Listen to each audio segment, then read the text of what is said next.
Hello, I'm Dan Gibson. I'm Chad Dole. And in this video, we want to talk a little bit about why this book, Let the Stone Speak. Why did we write it, and why is it involved? In order to do that, I just thought we'd go back and review the first book that came out is this book here, Quranic Geography. And in the back of this book, I was looking at the geography of the Quran, of the things that were mentioned in the Quran. In the back of this book, it started out with a chapter on the Qibla and the direction and Mecca, and and questions about Mecca, and was it the first Qibla direction or was it not? And in this book, I suggested that Petra was the most common Qibla in the very beginning of Islam. And then I went through and started putting in some of the ideas, some of the defenses. And so I have archaeological evidence, manuscript evidence, and so forth. And those arguments are numbered in this book that support the idea that Petra was the first Qibla used by Muslims. So that was introduced in this book, in the back of this book. But it wasn't the topic, the sole topic of this book. That I thought would just go out to different friends and people that I knew, and that I could get some feedback on this whole idea. And I was quite surprised when suddenly it really did start to travel all over, and people started writing back, and people then started putting things out saying, oh, Dan Gibson is not a high quality scholar, because I wasn't aiming at, this wasn't a PhD paper, it wasn't even a college paper, it was just my thoughts put down on paper the way I looked at the geography of the Middle East. This was after being in the Middle East over 20 years and traveling through all the archaeological sites, and I mean living actually in the Middle East, not being in a college at home or university and just going for a week or two or 6 weeks in the summertime, but actually being on site, going to these places, and as opportunities came up to actually talk with people,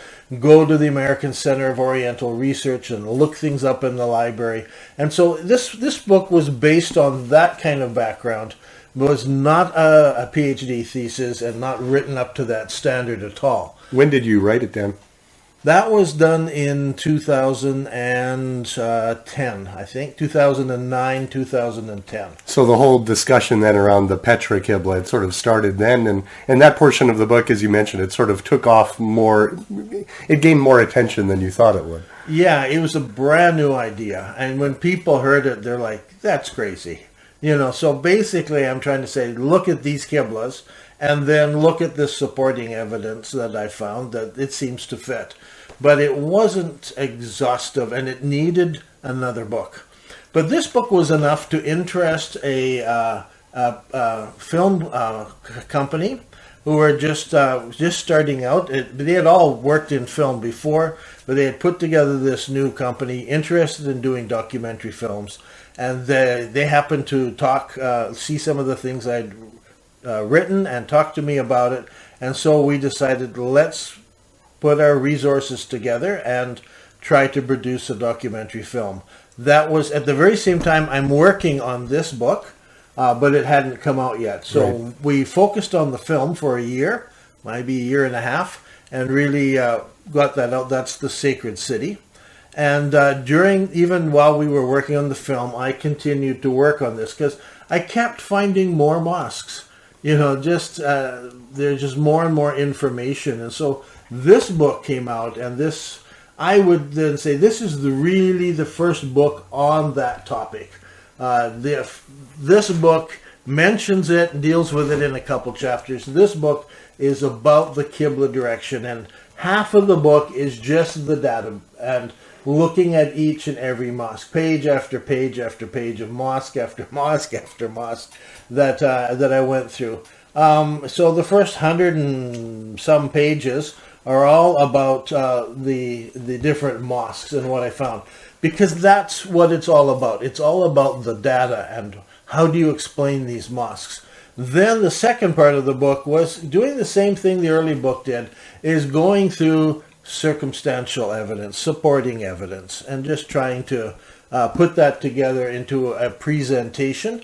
Again, it wasn't a highly academic, scholarly book. It was more or less just trying to put it all under one cover and say, here's what I found, and this, and get this out. And this book apparently had quite a bit of influence on people who got a hold of it and started thinking in ways they had never thought of before.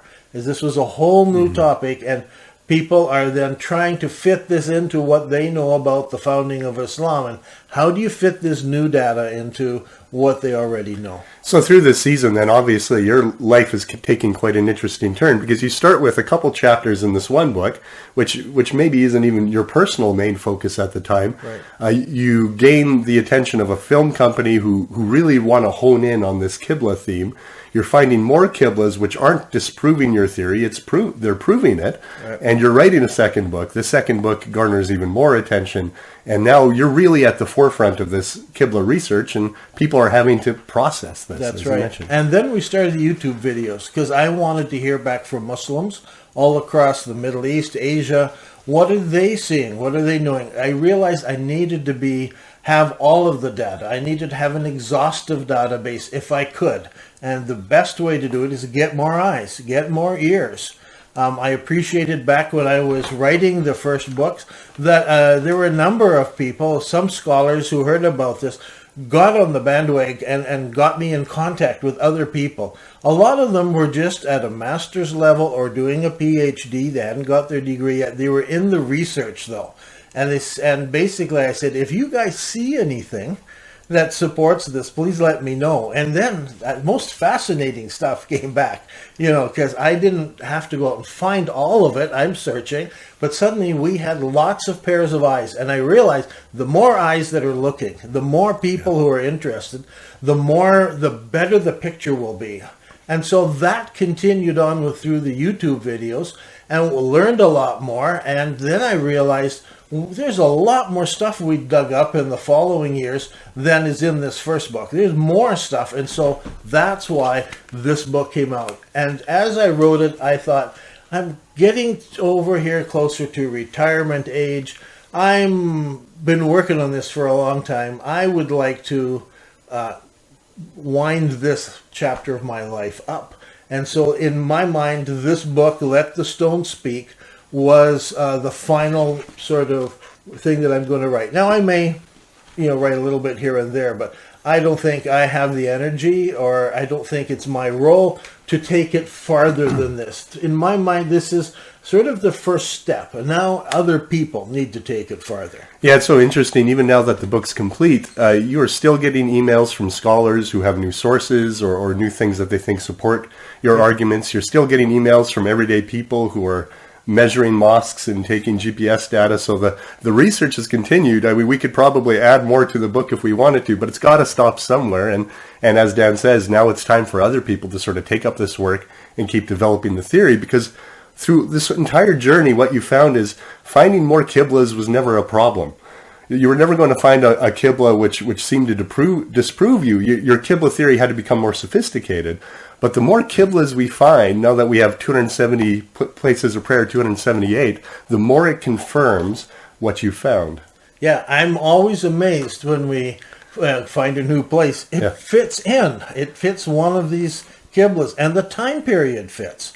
I mean, and it's like, okay, I think we're at a place now where everything, all the supporting evidence, any new evidence just fits into what's already there. So it's time to actually publish something that's a better quality than what we've done, and more thorough and broader. And so that's what this book is all about.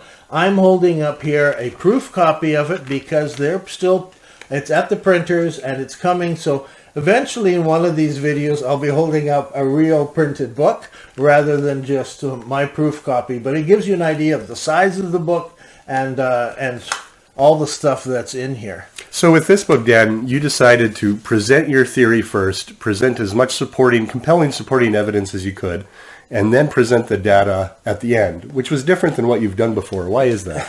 This book was all about what? what is a Qibla, what are we finding, what are the discoveries, what is the new stuff. It's all dealing with what, and what supports that.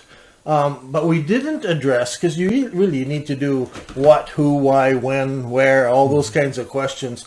So this book is a bit different, because I'm becoming more interested in not just the data, but also looking at what I'm discovering, why this happened, where it happened, and who was involved, and the time when it happened. And so how did these Qibla changes, what drove that?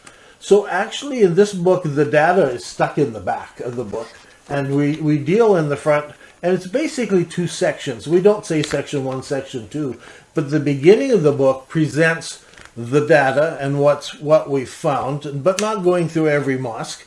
Just looking at the data. For instance, the statisticians, they come along and they've got a chapter in here, all full of, all kinds of charts and things that they're looking at because they're examining the data. So at the beginning, we're looking at what was the discovery, what did we find, and what is that data. But most of the book deals with this other questions that follow up.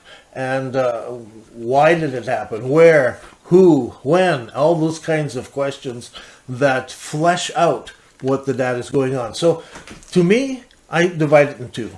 The first is the data is there, and it's unquestionable at this point.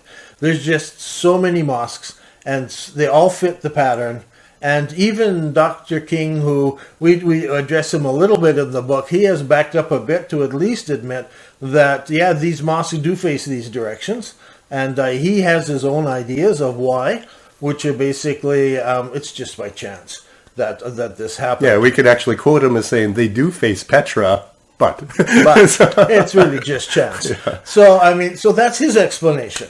And we address that in the book a little bit and look at that, and which is fine. And I'm open. Everybody should have their own opinion. I went back and I started going through the manuscripts again. The manuscripts, I'm meaning Tabri, I mean Bukhari, I'm meaning Abu Dawood and other writers from as early back as you can go in Islamic history.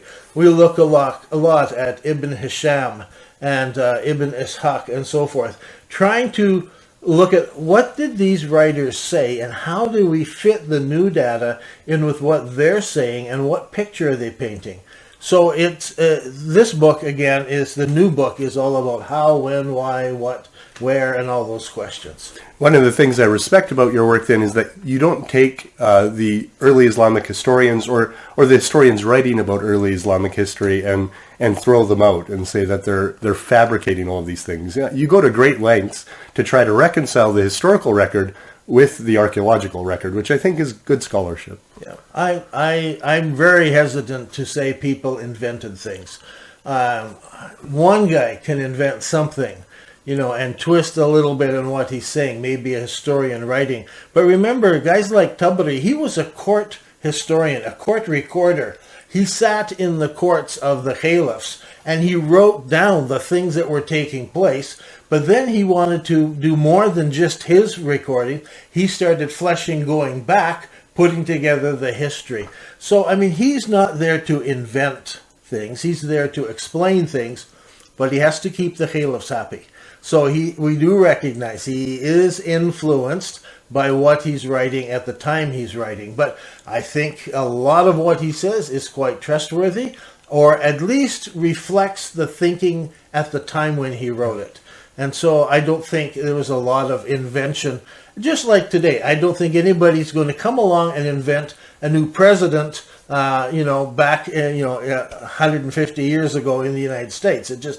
I just don't see anything like that happening. It would be very difficult to invent and insert somebody into history like that because it's so close. Yeah. So you worked on the book. Last question for you. What did you find striking about the book? Probably the thing I enjoyed most about the book, because I've worked on different things before. I'm used to writing research papers and that sort of thing. But because we approached the book not necessarily from a purely academic point of view, we want it to be readable for everyday people and something anyone can enjoy. So that frees us up, or that freed you up, to have a lot more breadth and to take on a variety of different subjects. And when you're dealing with Qibla data and something this broad, you need that freedom, I think, in order to make the case, to talk about Byzantine history here, to talk about the history of the Kaaba here, and take on all of these different topics and bring them together. So I appreciate the boldness of the book in that way, that with a certain degree of confidence, we're willing to go into a number of different areas because we're confident in the data, and we just sort of see where it takes us. And I think the book is unique in that way. A lot of historical books are very narrow, and you're getting a little bit of everything with this one. So, right, I think you'll enjoy it. Let the Stones Speak. If you want to buy a printed copy, go to Amazon. If you and you should be able to find it on Amazon.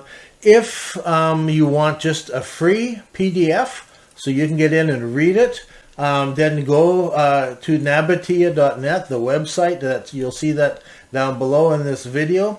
And if you go to nabatea.net, you can just click on it and download a free copy of the entire book, and it's out there. We're not in this to make a lot of money. We're in this to get the word out. This is the theory. What do you think about it? I think it's more than the theory. This is what the data is, and this is how we think it happened according to manuscripts.